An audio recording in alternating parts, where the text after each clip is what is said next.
o para ver cuernos temporales, como se ve abajo a la izquierda, los cuernos temporales proyectados en las órbitas.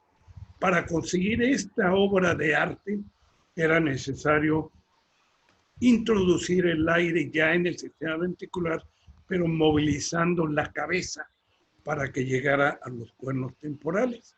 Y el profesor Taveras tenía una silla de Taveras que estaba en el departamento de imagen o de radiología del instituto, donde se inyectaba el aire y luego se le daba la vuelta completa en la silla para que el aire llegara a esos lugares.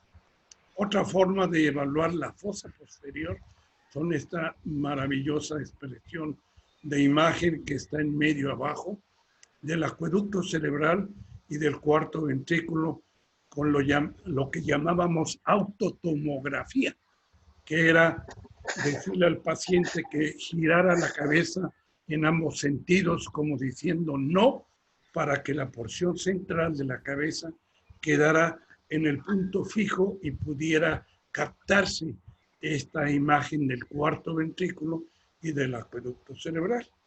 Ya cuando en la ventriculografía se administraba yodo, usualmente era con lipiodol, hasta que llegaron los medios de contraste hidrosolubles.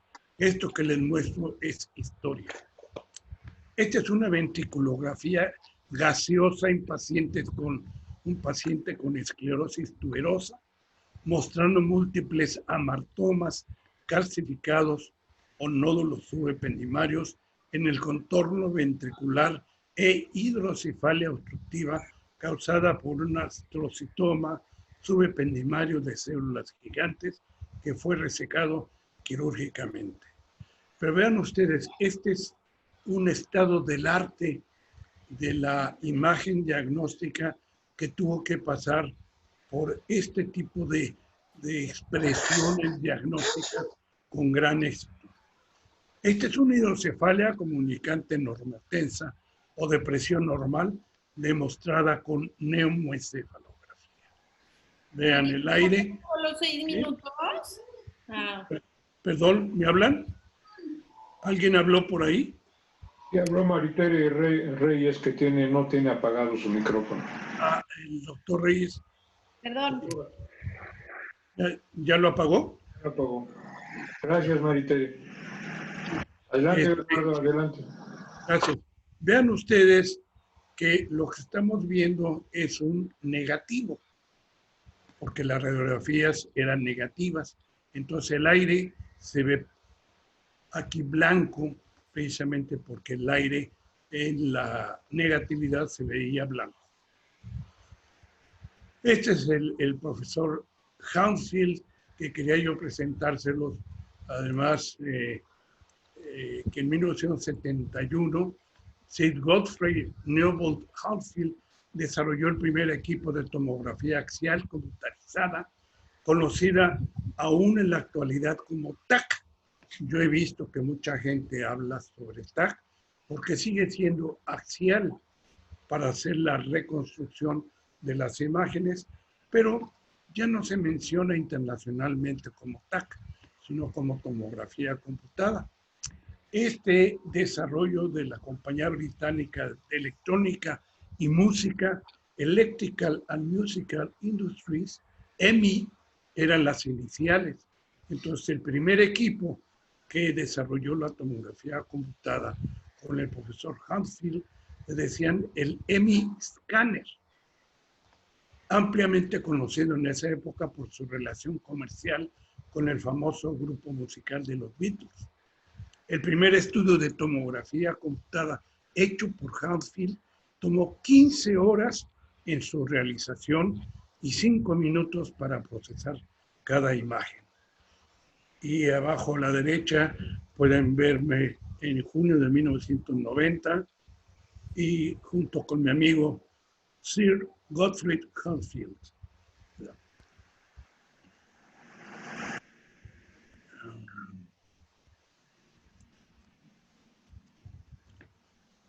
¿Qué pasaba con la tomografía computada y hasta la actualidad? sigue siendo uno de los métodos de diagnóstico de elección para detectar la presencia de sangre en la cavidad intracraneal. Esto permite diferenciar si un proceso oclusivo o hemorrágico daría un diagnóstico diferente con tomografía computada. Desde luego la resonancia magnética tiene otro tipo de expresión también, y aquí se puede inferir que el origen de la hemorragia está en el surco central o cisura de Silvio y correspondió a un aneurisma de la arteria cerebral media. Desde luego que históricamente hubo modo de comparar si es una atrofia o una hidrocefalia, y esto ya no se utiliza tan frecuentemente, estas formas de comparación. Los métodos de neuroimagen diagnóstica identifican con mayor frecuencia dos formas de hidrocefalia. La hidrocefalia obstructiva se produce por bloqueo parcial o total al flujo de líquido cerebroespinal. Puede haber ventrículomegalia asimétrica e incremento de la presión intraventricular con edema intersticial peripendimario, que el doctor García Ramos ya nos indicó que su presencia no es tan fundamental para la dinámica de la patología, pero se puede detectar con los actuales métodos diagnósticos. La ventriculomegalia puede afectar una porción del sistema ventricular dependiendo de la localización del factor causal de oclusión al flujo de líquido cerebroespinal.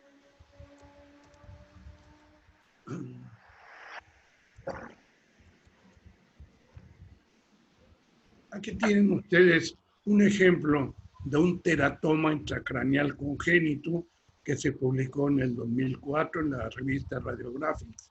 Me pareció interesante por la masa tan severa que hay en la base craneal, y vean la hidrocefalia tan severa que tiene este caso. Hidrocefalia asociada a quiste subaracnoideo en la fosa craneal posterior. Desde luego, ahí está el quiste. Habría varias formas de mencionar esta colección líquida, ¿verdad? Pero en este caso, los autores estaban hablando de la hidrocefalia de adultos y pusieron de comparación un caso pediátrico. Y la otra forma de hidrocefalia, comunicante normotensa o de presión normal. Hace más de 50 años, Salomón Hakim, Adams y colaboradores descubrieron un nuevo síndrome de demencia reversible que denominaron hidrocefalia de presión normal, normotensa o por sus siglas en inglés de NPH. La NPH generalmente se produce por disminución en la absorción de líquido cerebroespinal, usualmente crónica. En la mayoría de los casos no existen manifestaciones clínicas de hipertensión intracraneal. Clínicamente, la hidrocefalia normotensa y otras entidades demenciales, es importante mencionar que otras entidades suelen manifestarse por la tríada trastornos en la marcha, deterioro cognitivo o demencia e incontinencia urinaria.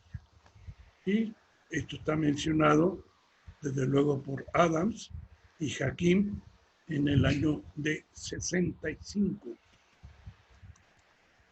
Entre otras múltiples causas, se produce hidrocefalia de presión normal por la presencia no reciente de sangre en el espacio subaracnoideo.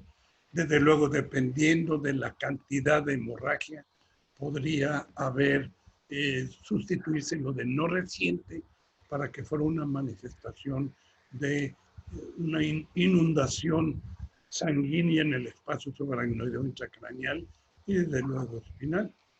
También un estadio inflamatorio meningo puede producir esta obstrucción lentamente progresiva a la absorción de líquido cerebroespinal.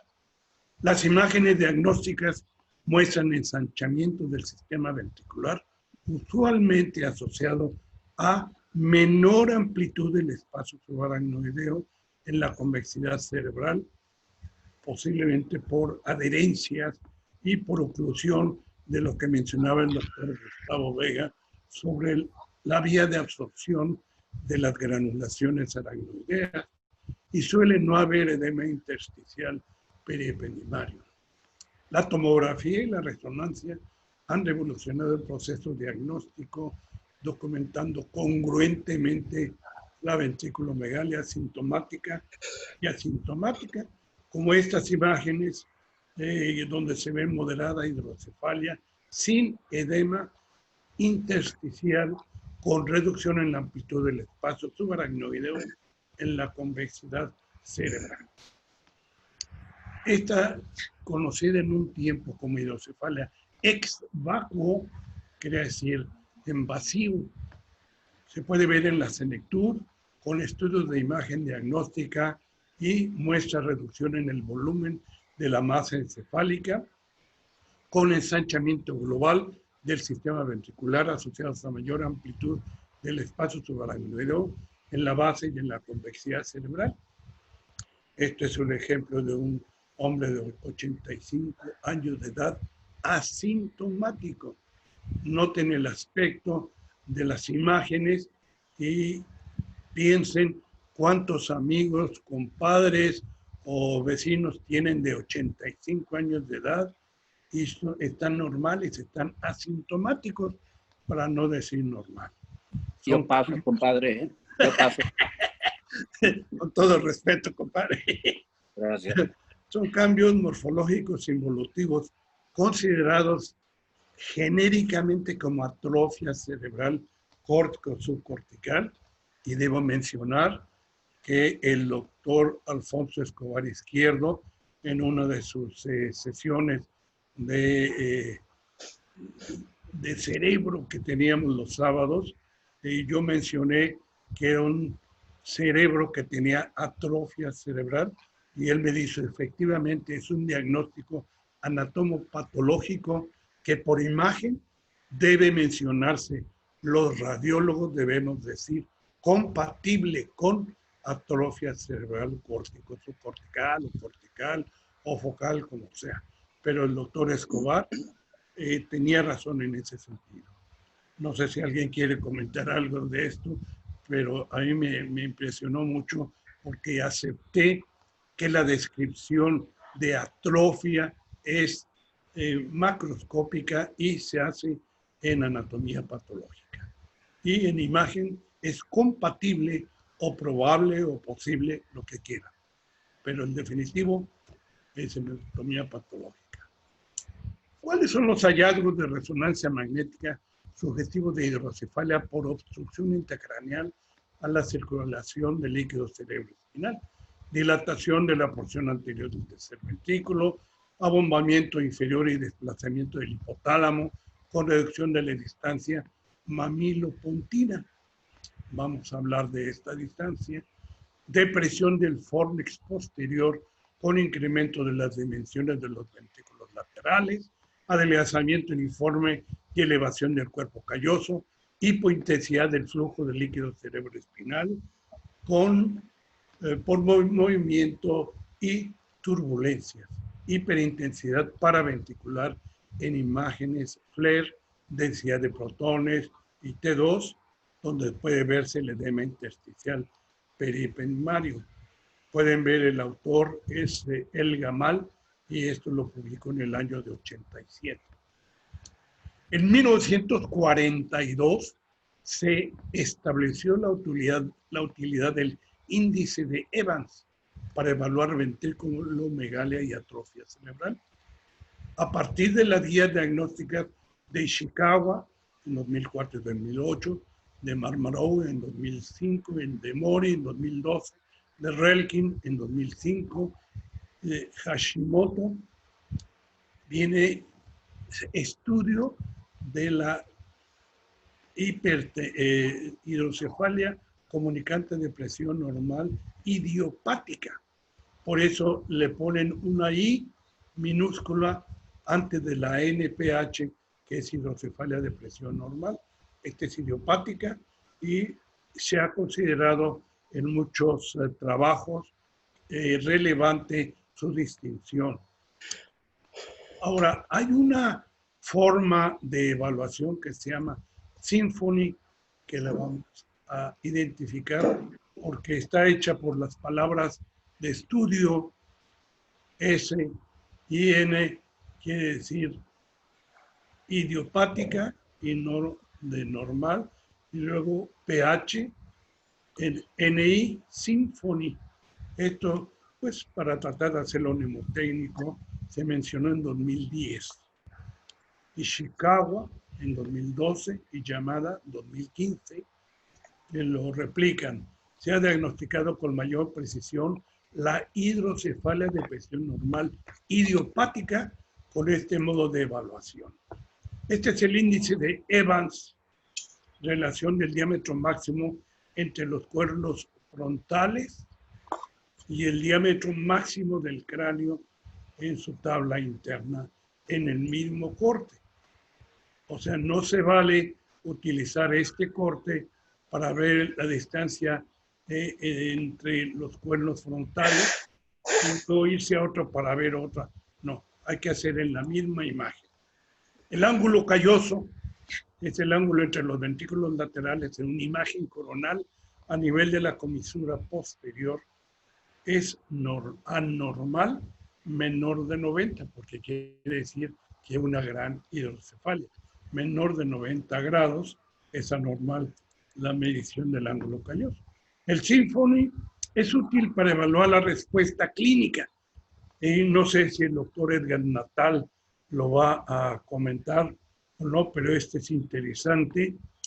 Es útil para evaluar la respuesta clínica después de una derivación ventricular, mostrando reducción en la amplitud de los surcos cerebrales de la convexidad, ensanchamiento de surcos laterales y dilatación ventricular, denominada hidrocefalia, con ensanchamiento desproporcionado del espacio subaracnoideo, cuyas iniciales en inglés es DESH, hidrocefalia con ensanchamiento desproporcionado del espacio subaracnoideo. Aquí lo tiene, está desproporcionado este tipo de hallazgos, el ensanchamiento ventricular y de desproporción del líquido cerebroespinal entre el espacio subaracnoideo superior e inferior. La ventriculomegalia se manifiesta en diversas formas de hidrocefalia, evidenciadas por imágenes de resonancia magnética, determinando su etiología y eventualmente prediciendo su resolución quirúrgica. La resonancia magnética es relevante para el diagnóstico de la idiopática, la hidrocefalia de presión normal idiopática, utilizada en la evaluación prequirúrgica en pacientes con este tipo de hidrocefalia para optimizar la selección de candidatos con evaluaciones del ángulo calloso, del diámetro de los cuernos temporales y la presencia de DESH como predictores de evolución positiva después de la derivación ventricular. Es importante que cuando hagan la evaluación postquirúrgica puedan detectar si está el ángulo el A, vean cómo se observan los surcos laterales o cisuras de Silvio, ¿verdad? Y en el B, en el mismo caso, se ven menores debido a la angulación. Este es el DESH y vean los surcos mediales estrechos y dos surcos izquierdos dilatados focalmente. También se evaluó el flujo de líquido cerebroespinal como hipointenso en la resonancia magnética. Aquí está el agujero interventricular y como el flujo se ve hipointenso también en el acueducto y en el cuarto ventrículo. Este es el ensanchamiento del tercero, de los cuernos temporales, hiperintensidades profundas en la sustancia blanca periventricular de aspecto desmielinizante grado 2 de fasecas. Vean esta irregularidad en el techo de los ventrículos laterales. Es parte de la evaluación de la hidrocefalia de presión normal idiopática. Los índices morfológicos convencionales obtenidos con resonancia magnética en favor del diagnóstico es índice de Evans menor de 0.03 milímetros, ángulo calloso menor de 90, surcos estrechos en la convexidad cerebral, ensanchamiento de ambas fisuras de Silvio y dilatación ventricular o ventrículo viral. El Symphony confirma que la punción lumbar favorece el diagnóstico de la hidrocefalia de presión normal idiopática y predice una respuesta favorable a la derivación ventricular. Es interesante que haga una predicción, una medición muy, digamos, subjetiva sobre, a pesar de que sea una demostración numerativa, pero esto en el año 2015 fue que se evaluó. El índice de Evans, propuesto por Evans en 1942, es muy popular para evaluar ventriculomegalia con valor menor a 0.3, por lo que se reconoce que el índice de Evans es útil en hidrocefalia obstructiva. Ahí está la referencia. Distancia mamilopontina, para terminar. Como alternativa diagnóstica se utiliza la distancia en la parte baja del cuerpo mamilar y parte alta del puente en imágenes sagitales, denominada distancia mamilotalámica, que ha mostrado elevada especificidad y sensibilidad en el diagnóstico de hidrocefalia obstructiva. La hidrocefalia no comunicante puede evaluarse con la distancia mamilopontina, el índice de Evans y el ángulo del cuerpo calloso. Ahí tienen ustedes la distancia, cómo va hacia el puente, y quiero ofrecerles conclusiones breves para resaltar la importancia actual de hacer algunas mediciones. La resonancia magnética puede ser utilizada en la evaluación ventricular prequirúrgica en pacientes con hidrocefalia de presión normal idiopática para optimizar la selección de candidatos: ángulo calloso, diámetro de los cuernos temporales, presencia de DESH como predictores de la evolución positiva después de derivación ventricular. Estas evaluaciones no invasivas, utilizando resonancia magnética, pueden incluirse en los estudios prequirúrgicos de pacientes con este tipo de hidrocefalia idiopática como apoyo a la toma de decisiones en la selección de candidatos a la derivación ventricular. Esto no pretendo leerlas, son las referencias que obtuve, y cuando tengan oportunidad de venir a Yucatán, no olviden ir a la pirámide de Kukulcán en Chichén Itzá. Les agradezco mucho su atención y la invitación para participar en este simposio. Gracias a ti, Bernardo, por tu extraordinaria presentación que nos revoca la situación al histórica, ¿no?, de toda la evolución de los estudios de imagen del cerebro. Muchas gracias, Bernardo. Y ahora pasamos a la presentación de nuestro querido compañero Edgar Natal. Edgar, no te veo. ¿Dónde andas, Edgar? Sí, aquí estoy. Ya les comparto la pantalla. Creí que te habías ido a operar. Espera. Ahí estás. Okay.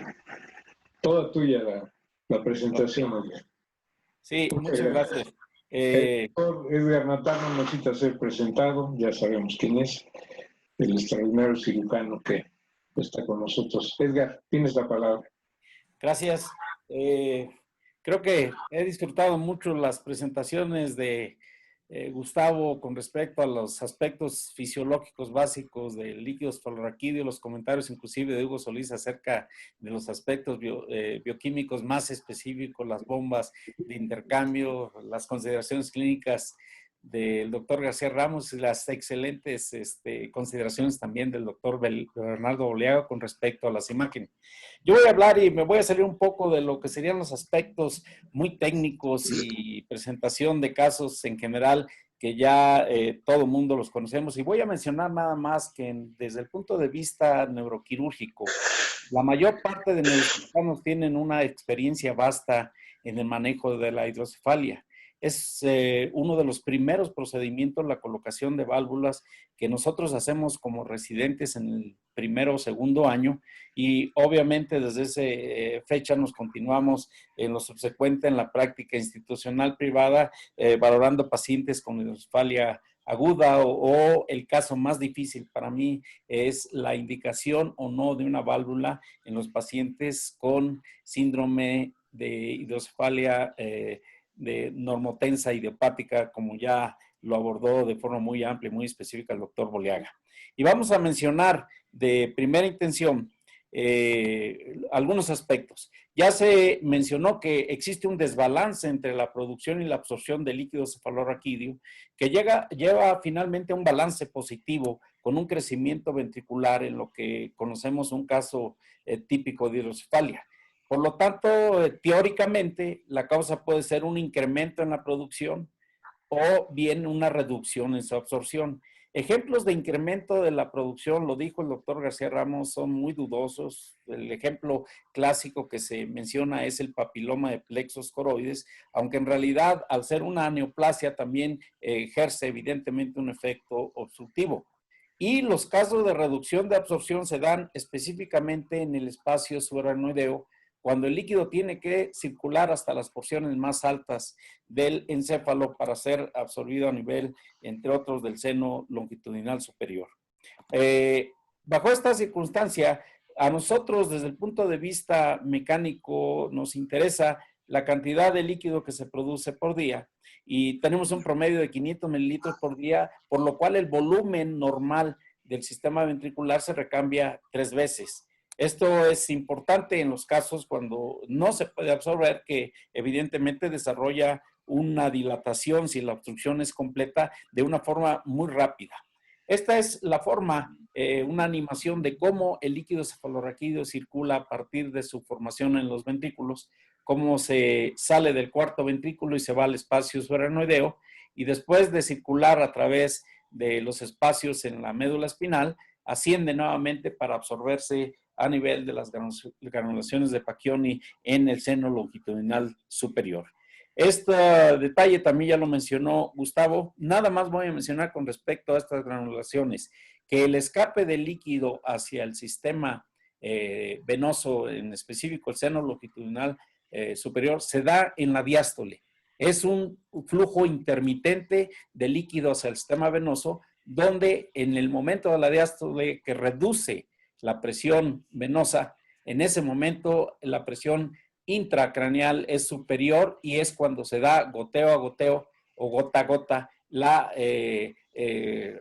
digamos, expulsión del líquido cefalorraquídeo que ya cumplió su ciclo, como ya se ha mencionado.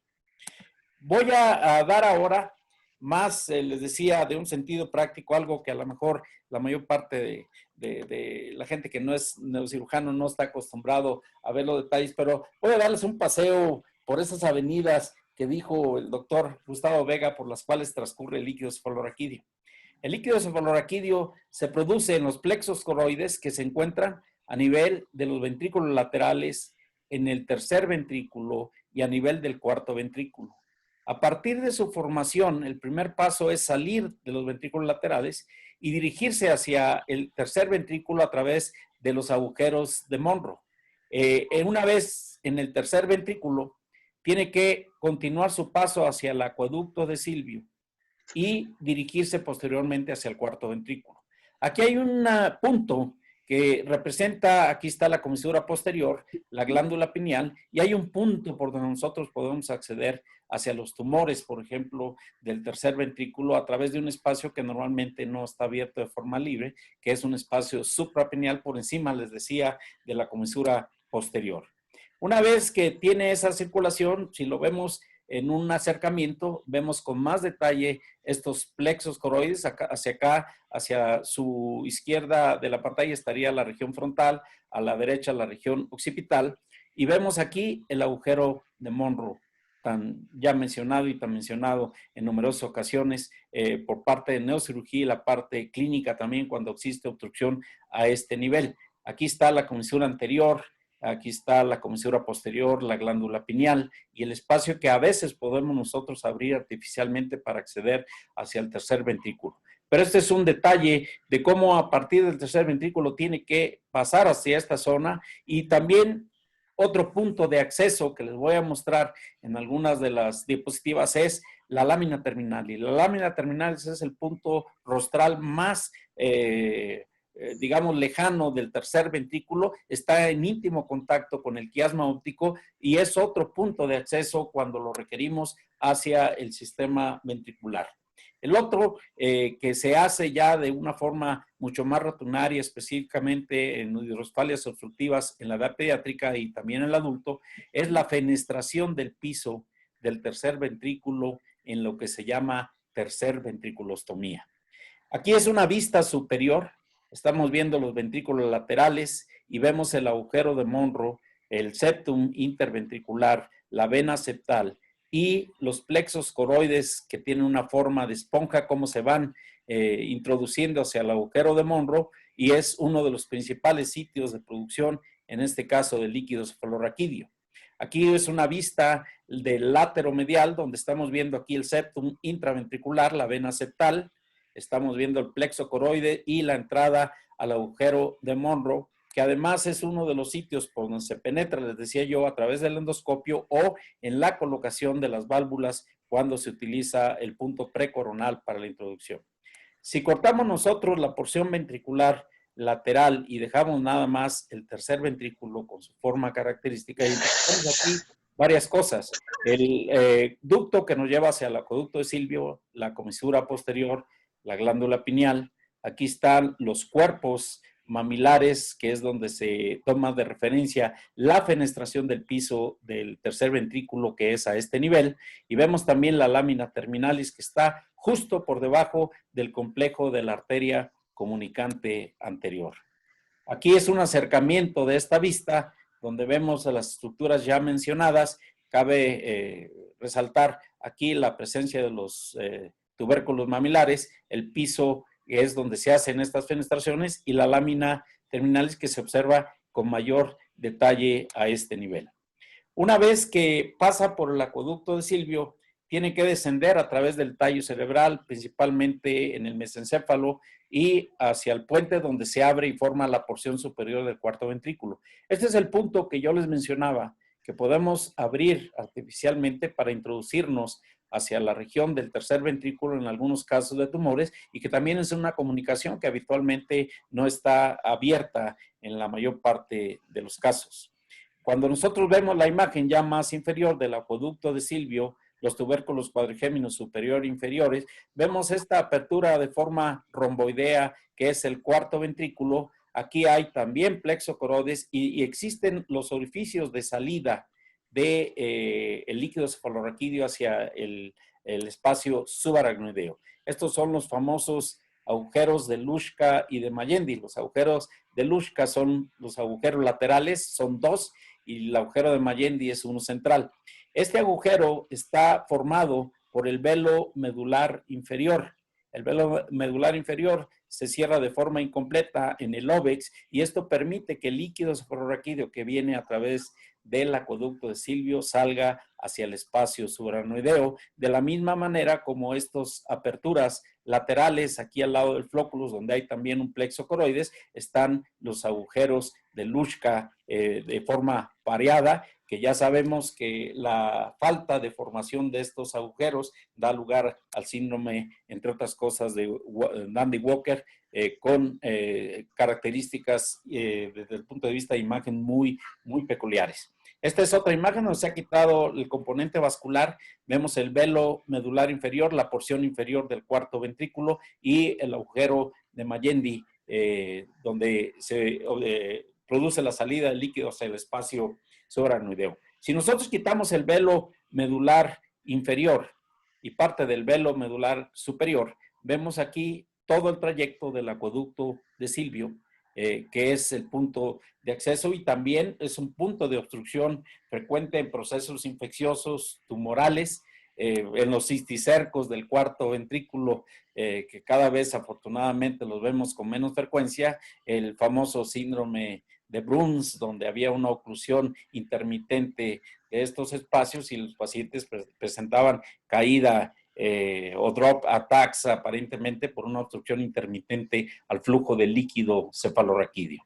Cuando sale el líquido hacia el espacio uranoideo, tiene que transcurrir por estos espacios que le dan su nombre al espacio uranoideo por parecer una telaraña y que se concentran en cisternas, es decir, espacios más amplios que ya los mencionó Gustavo, donde se acumula el líquido. Esto para los neurocirujanos es vital, porque todas las cisternas que tienen denominación están relacionadas con algún segmento vascular y en este sentido son guías para localizar las arterias o segmentos arteriales. Pero vean cómo es este espacio. Es un espacio abierto en algunas partes, muy cerrado en otras, y esto es lo que hace que en el caso de una hemorragia uranoidea exista un obstáculo a la circulación de la sangre que tiene una viscosidad mayor y capacidad de trombosis y hace que se quede la sangre almacenada en ciertos sitios y eso hace que el sangrado se detenga. De otra manera, si fuera un espacio abierto completo, prácticamente el 100% de los pacientes fallecería al tener una hemorragia incontrolable hacia el espacio con un aumento súbito de la presión intracraneal. Esto es una visión simplemente de la porción del tallo cerebral. Aquí está la arteria basilar, la bifurcación en la arteria cerebral posterior, la arteria cerebral superior, el tercer nervio, el uncus, también esta relación del uncus con el tercer es bien conocida, y hacia acá el tallo hipofisiario y la arteria carótida interna con la comunicante posterior y la arteria coroidea anterior. Cuando nosotros exponemos en un abordaje convencional, este es un abordaje terrenal, el lóbulo frontal, el lóbulo temporal, la cisura de Silvio, las venas silvianas, vemos esta capa que parece un celofán que corresponde a la capa superficial del aracnoides y que contiene al líquido cefalorraquídeo. Sin embargo, esta capa en condiciones patológicas puede engrosarse en estados crónicos de la hemorragia uranoidea, meningitis tuberculosa, criptococosis. Observamos engrosamiento de esta capa y en ocasión bloqueo cisternal que hace que el líquido no pueda circular de forma apropiada y esto conlleva la posibilidad de una hidrocefalia cuando es lenta esta obstrucción, una hidrocefalia crónica progresiva o cuando es un bloqueo agudo, una hidrocefalia aguda.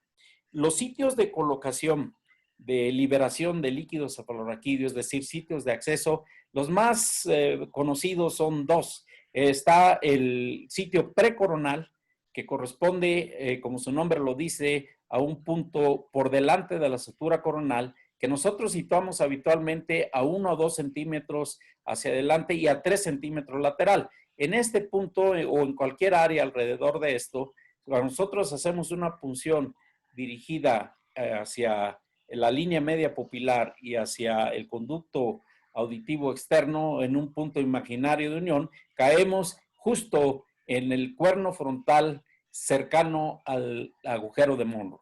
El otro punto más frecuente es el occipital, que lo alcanzamos a 7 centímetros por encima del ilion y a 3 centímetros lateral. Esta lateralidad puede ser a la derecha o a la izquierda, dependiendo de la preferencia. Casi siempre, si el paciente es virgen en cuanto a funciones ventriculares, siempre elegimos el lado derecho o, en su defecto, el hemisferio no dominante. Este es un ejemplo típico, una imagen normal a la izquierda y una imagen clásica de un paciente con hidrocefalia. Yo recuerdo que en un excelente texto francés de neurología de Christian Derosnay, él daba 3 parámetros tomográficos en los 80s de hidrocefalia, que era el abalonamiento de los cuernos frontales, la tan discutida ya migración transependimaria y el borramiento de los surcos de la convexidad. Y pongo esto en comparación porque aquí tienen los 3 datos que en ese momento se consideraban como patognomónicos de una hidrocefalia aguda. Las hidrocefalias, no voy a entrar mucho en esto, es la no comunicante y comunicante. Sin embargo, la no comunicante, lo único que significa es que existe una obstrucción dentro del sistema ventricular al flujo del líquido cefalorraquídeo, sea por un tumor, sea por algún proceso inflamatorio, y el líquido que se produce no puede salir hasta el punto de los agujeros de Luschka y de Magendie, y por lo tanto la hidrocefalia es por una obstrucción al flujo de líquido cefalorraquídeo. En contraposición con la hidrocefalia comunicante, donde existe la posibilidad de que el líquido vaya más allá de la frontera de los agujeros de Luschka y de Magendie y que el bloqueo sea a nivel del espacio subaracnoideo. Esto es mucho más clásico en las meningitis de cualquier tipo y procesos de contaminación de hongos como la criptococosis o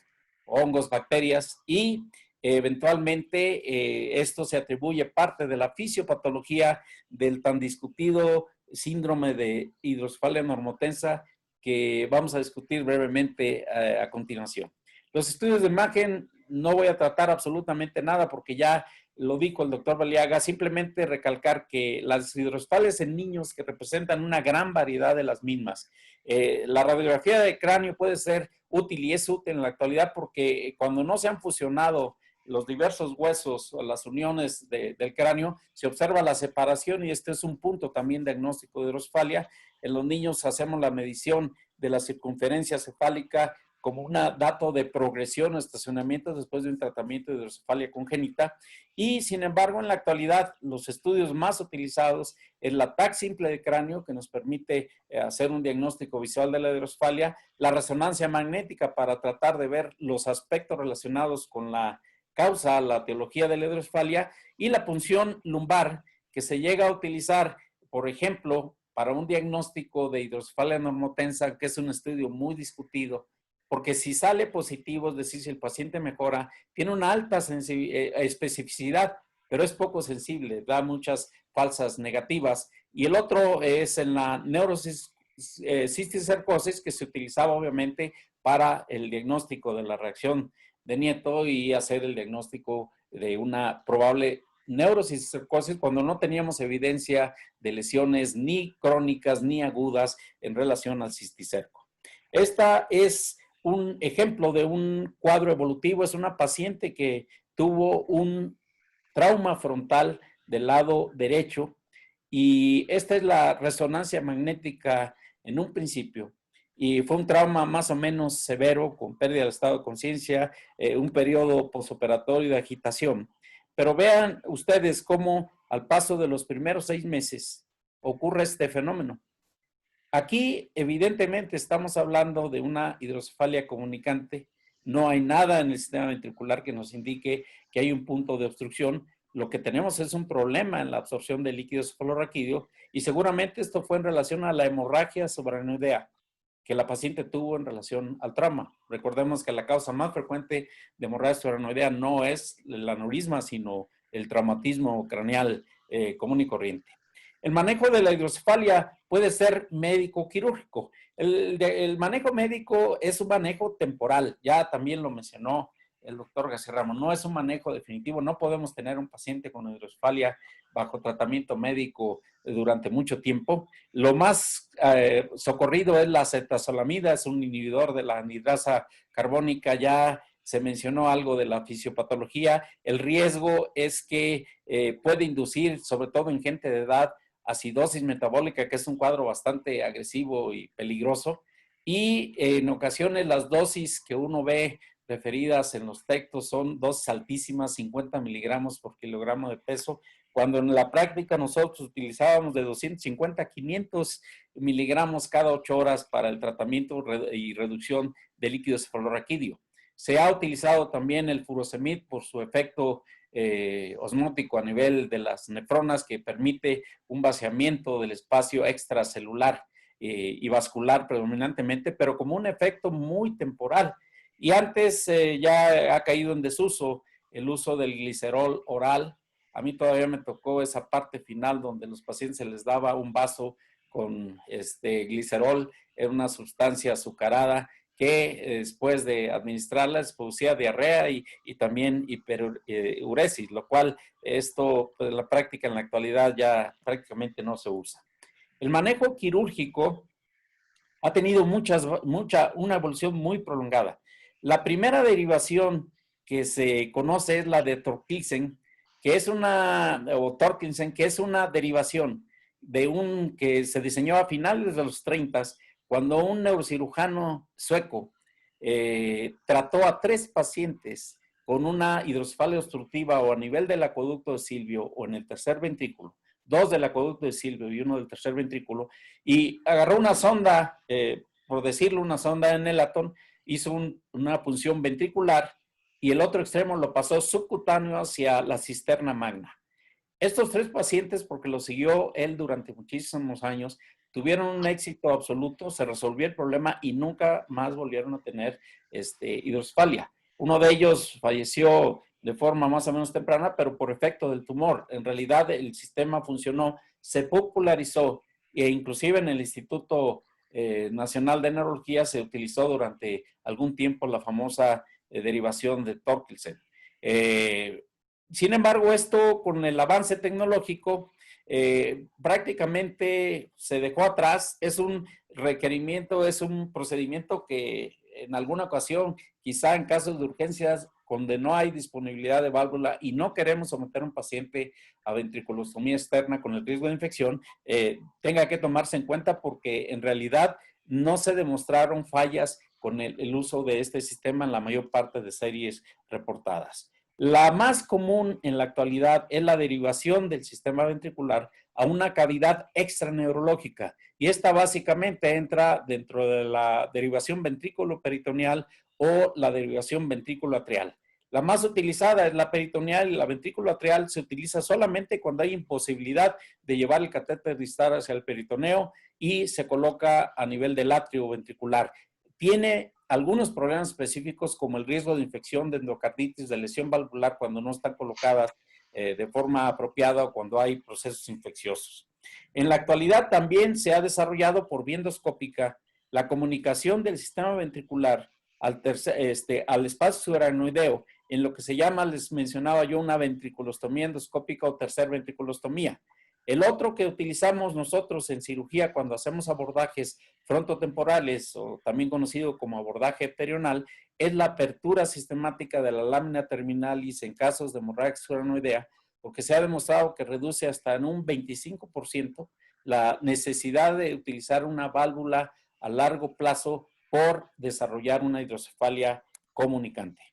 Esta es las ilustraciones de la técnica de Torkelsen, que era un catéter, podría decirles yo una sonda en Nelaton, colocada desde el espacio ventricular subcutáneo hasta la cisterna magna. Aquí no hay problema de que no tenga un regulador de válvula porque es al mismo sistema con las mismas presiones. No lo estamos llevando a otra cavidad como lo ocurre en el sistema ventrículo peritoneal o ventrículo atrial.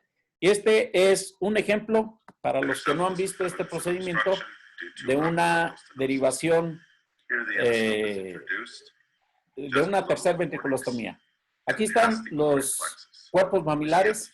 Este es el piso del tercer ventrículo, perdón. Ahí se utiliza una pinza especial que abre, es una capa muy, muy delgada. Cuando hay hidrocefalia todavía se hace más translúcida.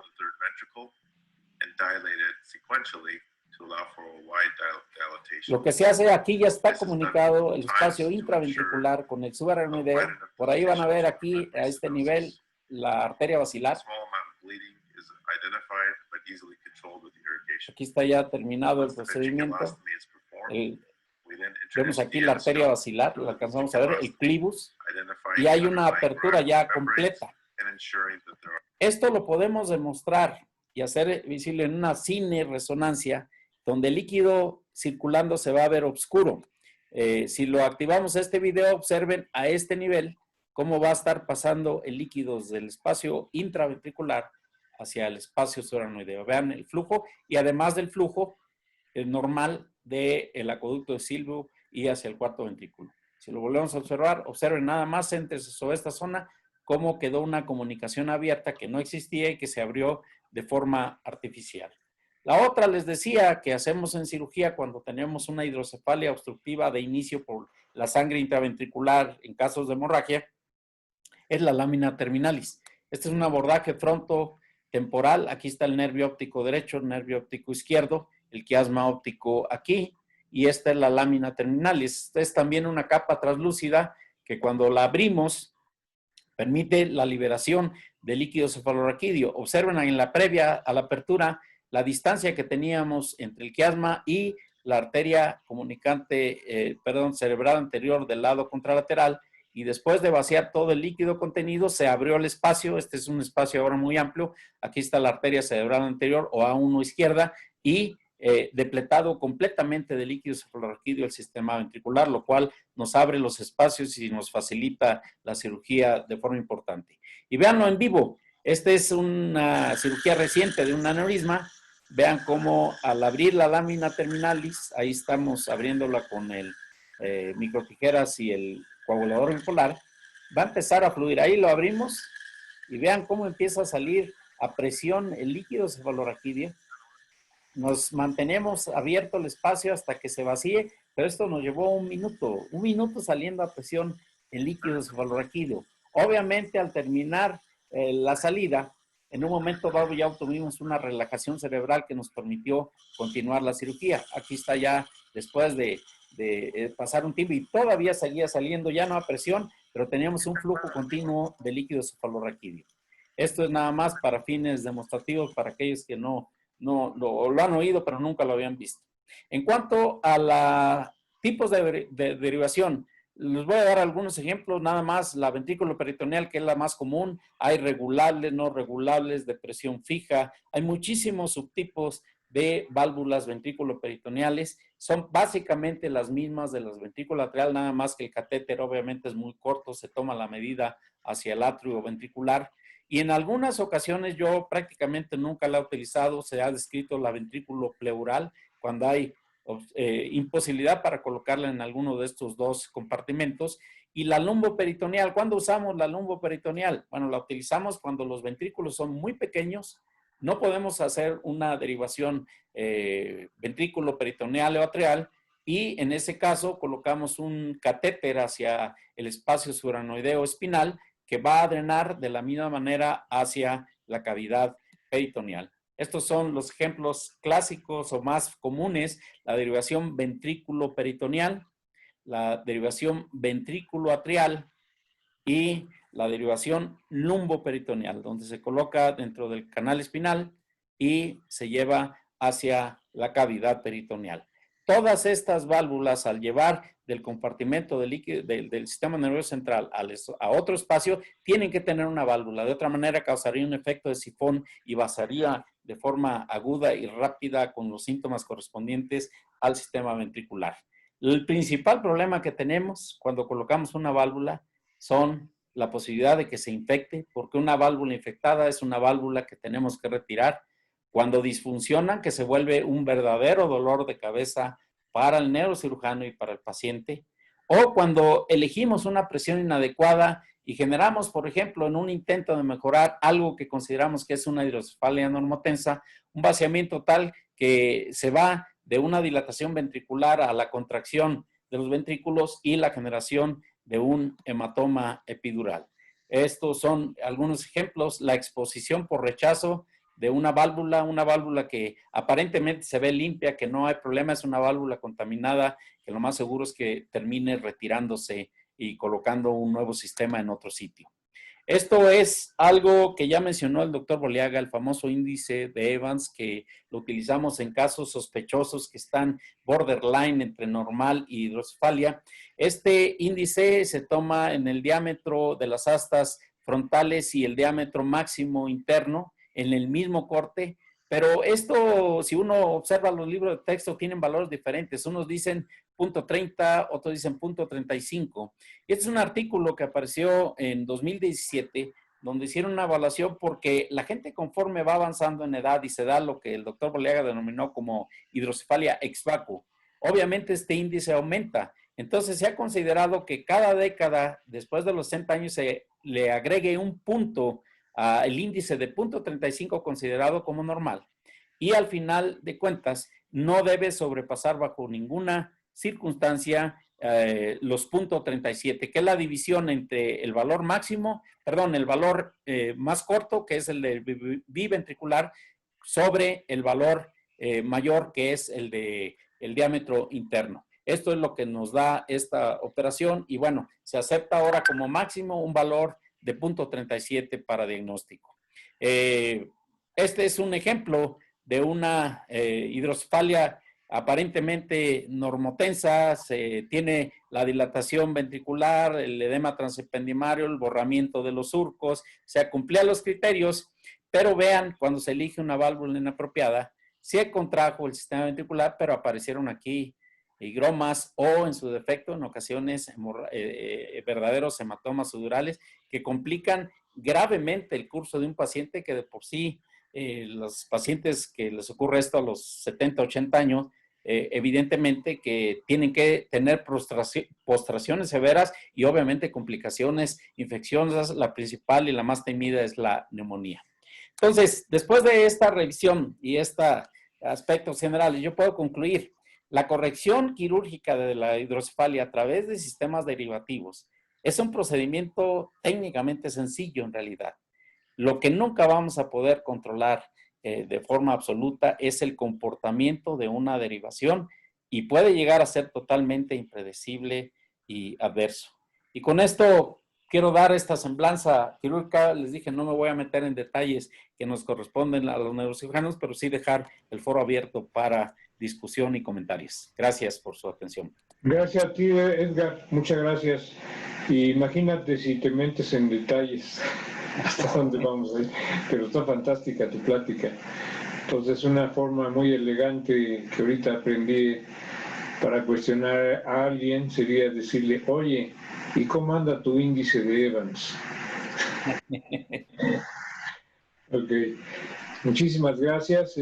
Vamos a abrir la sesión a preguntas. Espérame tantito, porque creo que tengo que hacer aquí algo que no sé hacer. Espérenme tantito, no se vayan, no se vayan, no se desesperen. Se puede, pasa el video, vale la pena. Sí, espérame, pero yo me conformo con abrir los micrófonos. Pero Andrómeda, no sé si me puedes ayudar con esto. A ver, ¿dónde le pongo? ¿Qué requieres, Gus? Quiero abrir los micrófonos de todos ahorita por preguntas. Cada uno de los participantes lo puede activar. Adelante. Preguntas y comentarios, 10 minutos para cerrar 2 horas.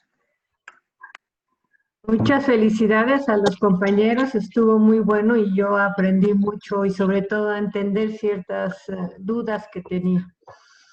Bien. Edgar, yo te quería preguntar una cosa. ¿Tú utilizas con alguna frecuencia todavía el ¿lo sigues usando? Perdón, no te alcancé a oír bien. Sí, te preguntaba si tú sigues usando el Torquicel. El método. ¿Qué?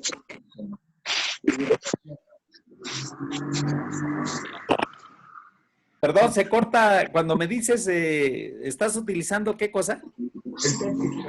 Torquicel. Torquicel, ok. No. De hecho, yo nunca lo he utilizado, pero de acuerdo a lo que está descrito en la literatura, es un procedimiento bastante eficiente. Por eso yo mencionaba que en caso de una urgencia, para no dejar una ventriculostomía cuando el paciente realmente amerita una válvula y no una ventriculostomía, puede ser un procedimiento que nos resuelva de forma permanente o temporal. Es utilizado exclusivamente en hidrocefalia obstructiva, donde la obstrucción está en el tercer ventrículo o a nivel del acueducto, principalmente, ¿no? Ahí fue donde fue descrito y donde la mayor parte de series reportadas mencionan su utilidad. Sería interesante reinstalar ese tipo de práctica, toda vez que significa un gran ahorro y además una derivación que resulta muy fisiológica, ¿no? Por lo que veo. Sí, yo no sé si el doctor Boliaga nos pueda hablar más, porque seguramente le tocó valorar cuando el doctor González Mariscal en el instituto todavía hacían utilidad de esa técnica. A mí ya no me tocó ver al doctor González Mariscal. Él tenía muchas técnicas muy interesantes y yo creo que Memo García Ramos va a estar de acuerdo conmigo. Era un cirujano especial, para mí único en su momento, ¿verdad? Pero han cambiado las técnicas de todo, ¿eh? Con la llegada del coronavirus ha cambiado todo. Toda la vida. Memo, ¿algún comentario? Creo que tienes que prender el micrófono. Adelante, Memo. Un poco de comentario, Pedro González Mariscal. Cuando estaba en terapia intensiva, a mí me tocaba ver a los pacientes que hacía una, entre comillas, descompresión del nervio trigémino en la neuralgia de ese. Y la solución pues era transitoria, pero lo que era también transitorio era una disautonomía tremenda, una infección arterial, hipertermia maligna y una serie de... Pero a fin de cuentas se resolvían. Pero eran algo.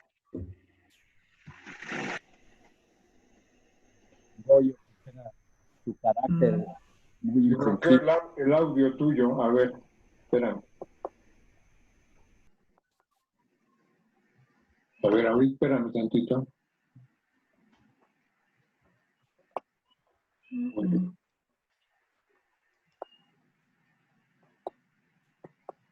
Karumi, ¿no puedes activar el audio, por favor, al doctor García Ramos?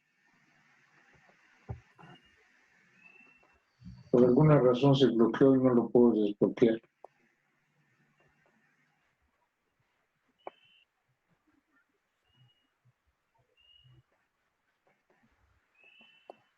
¿Ya? Ya estás, Memo. Perdón, Y sí. otro comentario a lo que mencionaba Edgar sobre el manejo farmacológico de la hidrocefalia. Todos los recursos que él mencionó, la furosemida, acetazolamida, probablemente la guavaína, todos tienen un efecto transitorio, pero a costa de acidosis hiperclorémica en el caso de acetazolamida, furosemida, la deshidratación, de acuerdo cuando usaban el manitol, que tenía que tener adecuadamente funcionando el corazón y el riñón. De otras maneras, había una insuficiencia cardíaca o insuficiencia renal impresionante. Y la glicerina, pues también tuvo su valor histórico y muy dudoso, yo diría, potencial y real beneficio en enfermos. En general, creo que esos son mis comentarios que tenía que hacer a la conclusión de mi participación. Ok. Hugo, ¿no quieres comentar algo, Hugo Solís? Desbloquea tu audio, por favor, si quieres comentar algo. Hay una sustancia que le llaman ácido disulfónico, que de alguna manera disminuye, está relacionada con la bomba de sodio y disminuye la producción de líquido cloruraquídeo, por lo menos experimentalmente. Ácido disulfónico, no sé, ¿sabes nada de eso?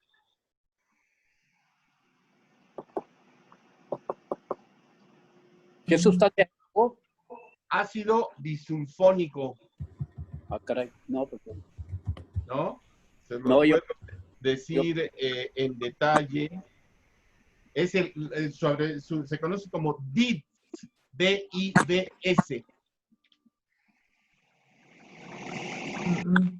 Y tiene que ver, dado que estos mecanismos de transporte puede estar modificando todo estos gradientes, y por lo tanto, al no arrastrar sodio, se disminuye el agua, ¿no? Y por lo tanto, la producción de líquidos cloruraquídeo. Gracias, Hugo. Pero bueno, habría que verlo, ¿no? el DILS.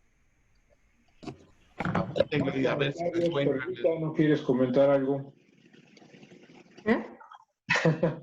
¿No quieres comentar algo, Perlita? Pues solo cuando dijeron de los cambios de atrofia, en el hospital inglés, en una de las sesiones, el doctor Eduardo San Esteban, que la mayoría lo conoce, pues nos invitó a que los radiólogos no digamos que tiene atrofia córtico-subcortical, porque luego a los clínicos les producía mucho problema pacientes inteligentes, grandes, que les dijeran que estaban atróficos. Entonces, desde entonces, pues igual que usaba el doctor Boliaga, decimos prominencia en los espacios aracnoideos o cambios estructurales. Bien. Muy bien. ¿Algún comentario? Sí, buenas noches. Sí. ¿Qué Enrique, tal? ¿cómo Buenas estás? noches Adelante. a todos. Muchas gracias por tan interesante participación y por el gusto de verlos a todos. Mientras estaban escuchando las pláticas y las excelentes presentaciones de todos, me vino a la memoria un video que filmé la semana pasada en una cirugía de epilepsia por una neoplasia en el área motora primaria. Y se me ocurrió filmarla por medio de una cámara de termografía, que es lo que he estado haciendo en los últimos años, sobre todo en casos de epilepsia, para ver si por medio de la termografía hay un cambio en el metabolismo y podemos detectar algunas zonas más frías o más calientes que se correlacionen con la epilepsia. Y si me permiten, me gustaría mostrarles este video porque el espacio subaracnoideo, en particular el Valle de Silvio, se ve, me parece que bastante interesante. Por mí, adelante. ¿Ahí lo pueden ver? Sí, sí, adelante. Sucede todo muy rápido porque el cambio en el flujo de líquido cefalorraquídeo en el espacio subaracnoideo se va a ver en color blanco y está en relación a las pulsaciones. Pero algo pasa que no se puede reproducir el video. ¿Alguien me puede aquí asesorar cómo le podemos hacer?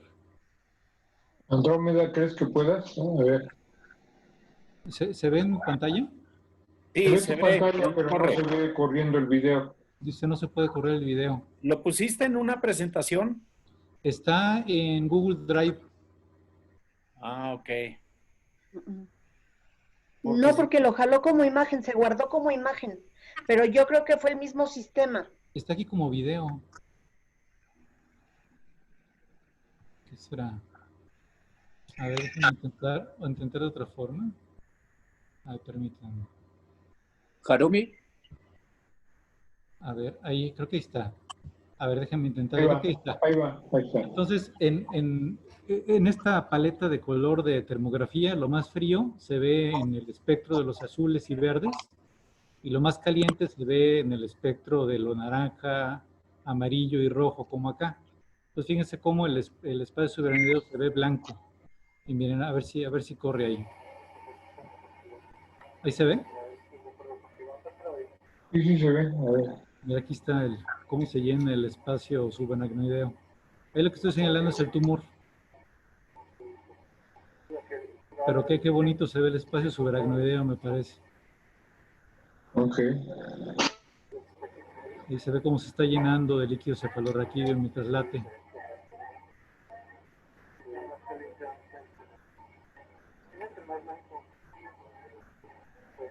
Bueno, En vivo. Bueno, pues eso era. Muchas gracias, Enrique. Como corolario, gracias a ustedes por esta presentación. Y más La comentarios. doctora Ilma Izaza de Panamá quería hacer un comentario. Adelante, doctora. Irma, Sí, doctor, active tu siempre- micrófono, sí. Siempre un gusto escucharlo y agradeciendo pues la exposición de todos los panelistas. De verdad que mucha de experiencia con todos ustedes. Mi papá está conectado, igual mi mamá, ellos no tienen camarita para verlo, pero están muy contentos de verlo y de poder saludarle desde acá de Tierras Altas en Panamá. Y ya vio a Alejandro por aquí sentado. Es ya mucho gusto de verlo, doctor. Y saludos a la señora Irma también. Gracias, Ilma. Mucho gusto. Gracias. Doctora, saludos a Panamá. Bueno, más comentarios. Tiene una cavidad llena. Bueno, Yo creo que ya son las 10, ya nos echamos 2 horas, pero creo que fueron 2 horas interesantísimas con las participaciones de nuestros grandes profesores y espero que la próxima semana tengamos un nuevo expositor u otros expositores. Estás invitado, Hugo, para que nos hables algún día del líquido cefalorraquídeo, de las consideraciones básicas o funcionales de esto. Y vamos a hablar con nuestro... Miren, encontré la referencia de ese experimental de este ácido, pues, que les estoy mencionando. Te voy a mandar las 3 referencias que hay y tiene que ver también con nucleótidos, pues, canales estos que hiperpolarizan y que disminuyen la producción de glixos. A ver si nos haces favor de enviarlas por Telegram y ahí claro, podemos platicar y discutir. Están todos invitados a entrarle a la plataforma Telegram. Está el sitio que preside Memo García Ramos, donde hacemos discusiones clínicas y discusiones de casos. Ha presentado casos interesantísimos y está vivo ese sitio. O sea que si están todos... ¿Por qué no pasas el video que te mandé? Se abre muy fácilmente en QuickTime y vale la pena. Sí. Porque me recuerda una anécdota que tuvimos con el doctor Escobar cuando preguntó a uno de ellos, de uno de los participantes, oye, ¿puede haber un papiloma de plexo coroideo en el cuerno o hasta posterior del sistema ventricular? Y todos contestaron que sí. ¿Puede haber, doctor Borleaga? Sí, yo he visto papilomas extracraneales, ¿sí? O sea, en el espacio subaracnoideo cervical son muy raros, pero así hay. Pero se supone que no existe en el cuerno ni inferior, ni en el asta inferior, ni en el cuerno posterior, ¿no? Se supone, ¿no? Pero esta es la 4ª transformación. Bueno, queridos amigos, muchísimas gracias por su participación, por estar aquí. Ha sido un placer participar en esta sesión y seguimos para la próxima semana con algún otro tema atractivo, que a ver qué nos dice nuestro manager, el doctor Memo García Ramos, que nos sugiere y nos vamos a estar viendo. Memo, ¿tienes la palabra? ¿Algún comentario? No, va a haber que seleccionar el tema que siga teniendo esas características, que se puedan involucrar clínicos, investigadores, pues todos los científicos relacionados a las neurociencias. De manera que tiene que ser un tema que sea de atracción en este menú tan variado de patologías y sí, que concurran en ellos pues todo tipo de neurocientíficos interesados en estos temas tan apasionantes. Así es de que... Para elevarnos pues, nuestra autoestima, la asistencia fue de 90 y tantos, luego descendió a 88, se mantuvo más o menos en 90, porque el cupo de este tipo de salas es de 100, entonces no es nada despreciable. Y todos casi aguantaron las 2 horas, ahorita nada más hay 43 colegas. Entonces... No, y está Jaime Arellano, que desde que se abrió el evento, pues está ahí muy sentadito. Sí, ahí está. Desde antes. Amigos, un abrazo a todos ustedes. Muchas gracias por estar y por ser. Gracias. Gracias, nos vemos. Adiós, adiós. Nos vemos. Adiós. Adiós. Un abrazo. Un abrazo a todos. Adiós, Hugo. Hasta luego, Memo. Que estés muy bien. Bye. Hugo, pórtate bien. Claro que sí, Bernie. Ilma, nos vemos. Y abren los videos que te mando, valen la pena. Sí, por favor. Y los ponemos aquí en esta plataforma. Sí, sí. No, bueno. Está muy bien. Adiós. Nos vemos, Joaquín.